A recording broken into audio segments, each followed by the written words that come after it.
Hello दोस्तों, welcome to जामिन MLT tutor. So guys, आज हम डिस्कस करने वाले हैं कि यूरिक एसिड टेस्ट क्या होता है, इन्हें किन कंडीशन में कराया जाता है, सिम्टम्स क्या होते हैं, ट्रीटमेंट क्या होता है, ये सब हम चीज़ें डिस्कस करेंगे। तो यार सबसे पहले हम जान लेते हैं कि यूरिक एसिड क्या होता है। Uric acid is a normal waste dead body max when it break down chemicals called purines. यानी यूरिक एसिड बॉडी का नॉर्मल वेस्ट होता है। ये एक नॉर्मल वेस्ट है बॉडी का, और कुछ नहीं है। बॉडी का एक नॉर्मल वेस्ट होता है जिसे बॉडी से हमको निकालना होता है। कोई भी नॉर्मल वेस्ट ऑफ कोर्स, या जैसे क्रेटिनिन होता है, वो भी एक नॉर्मल वेस्ट होता है, तो बॉडी से उसको निकालना होता है। तो इसको भी हमें क्या करना है, यूरिक एसिड को भी निकालना होता है। ये वेस्ट प्रोडक्ट बनता कैसे, तो क्वेश्चन यहाँ पे आता है ये बनता कैसे है वेस्ट प्रोडक्ट। तो जब गाइज इसका आंसर ये है, जब हम प्रोटीन फूड लेते हैं तो उसमें प्यूरिन्स भी प्रेजेंट होते हैं, प्यूरिन्स भी उसमें मौजूद होते हैं। जब वो प्यूरिन सेल से निकलते हैं तो वो यूरिक एसिड की फॉर्म में निकलते हैं। मतलब जब वो प्यूरिन्स निकलेगा, सेल जब डाई हो जाएगी तब वो प्यूरिन्स निकलेगा, तो वो यूरिक एसिड की फॉर्म में होगा। यहाँ पे सेकंड पॉइंट देखिए, purines come from cells when they die. जब सेल्स डाई हो जाती है, मर जाती है, तो उसमें से प्यूरिन्स निकलते हैं। इसके बाद नेक्स्ट पॉइंट है, most uric acid dissolve in blood. जो ज़्यादातर यूरिक एसिड होते हैं वो ब्लड में डिजोल्व होते हैं, ब्लड में डिजोल्व हो जाता है। और kidney filter the uric acid out of the blood. हमारी किडनी क्या करती है, यूरिक एसिड को ब्लड से फिल्टर कर देती है, एंड उससे क्या करती है, यूरिन के थ्रू एक्सक्रीट आउट वो हो जाता है।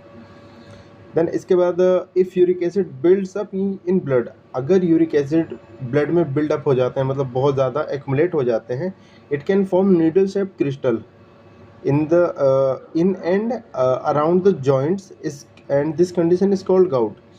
क्या होता है, जब यूरिक एसिड क्रिस्टल्स बहुत ज़्यादा हमारे ब्लड में एक्यूमुलेट हो जाते हैं, तो वो क्या करते हैं, जॉइंट्स के चारों तरफ एंड जॉइंट्स के अंदर एक्यूमुलेट हो जाते हैं। उस कंडीशन को हम गाउट बोलते हैं। तो गाउट बेसिकली क्या होता है, accumulation of uric acid in joints is called gout. Joints में जब यूरिक एसिड का एक्यूमुलेशन हो जाता है तो इस कंडीशन को हम गाउट कहते हैं। Gout is a type of arthritis. Gout क्या होता है, एक आर्थराइटिस का एक टाइप होता है that causes painful swelling in joints. वो क्या करता है, गाउट में क्या होता है, स्वेलिंग हो जाती है जॉइंट्स में, बहुत ज़्यादा पेन होता है यार उसमें।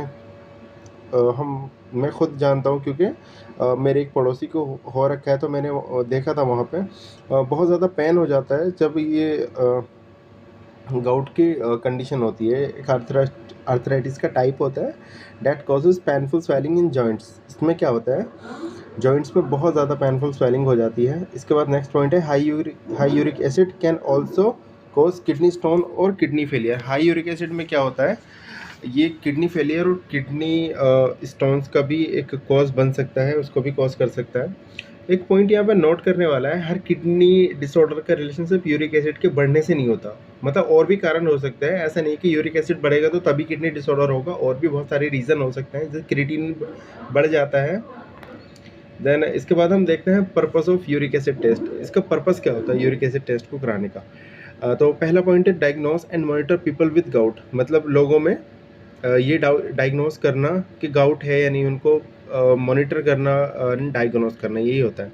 टू चेक किडनी फंक्शंस, मतलब किडनी के फंक्शन को भी चेक करना होता है कि किडनी हमारी सही से प्रॉपर वे में काम कर रही है कि नहीं कर रही।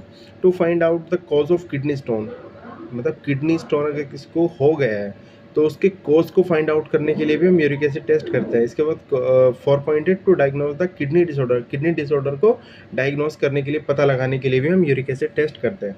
इसके बाद गाइस इसके सिम्टम्स देख लेते हैं। इसके सिम्टम्स बहुत ज़्यादा इंपॉर्टेंट है। तो पहला है intense pain in joints especially in a big toe of foot. क्या होता है, बहुत ज़्यादा पेन होता है जॉइंट्स में, जैसे मैंने आपको बताया।